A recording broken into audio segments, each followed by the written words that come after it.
Mas eu não falei pro senhor. Não, você me chamou de homofóbico. Eu não falei pro senhor. Segura ali, por favor, não é uma coisa assim. Tem vídeo aqui, filmagem aqui. Você me ofendeu aqui. Vamos lá, eu não falei Bolsonaro. Não, você falou assim. Assuma que você faz, pelo menos. Senhor. Aqui, assuma. Olha o nojinho com essa.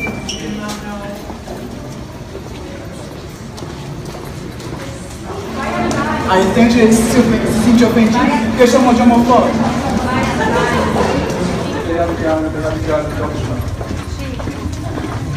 Preciso de ajuda. Eu tô na Câmara e eu chamei o Jair Bolsonaro de homofóbico, presa, e eu preciso de todo mundo do pessoal aqui pra me ajudar. Já, tipo, agora.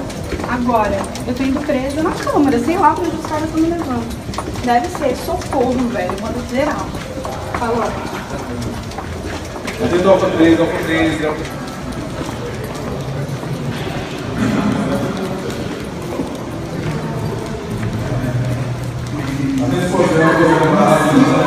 Irmão, tu é um folgado.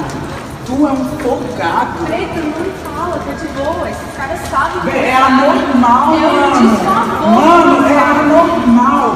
Olha os crimes que eles cometem todo dia. E a gente tá indo preso porque falou que ele é homofóbico. Ele se assume homofóbico. Ele sabe que ele é homofóbico. Não morre por É causa de homofóbico, você. é racista. Não E a gente tá indo Eu preso. tenho maior orgulho que o senhor faz pra sociedade. Senhor, É um desfavor.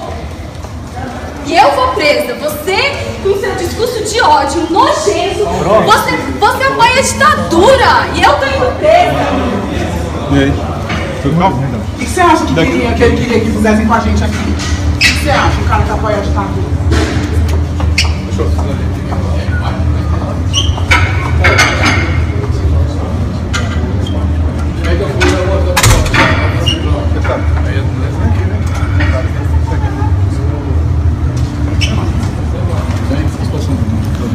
E aí, o que vai acontecer? E aí, ó, seu querido aí, ó.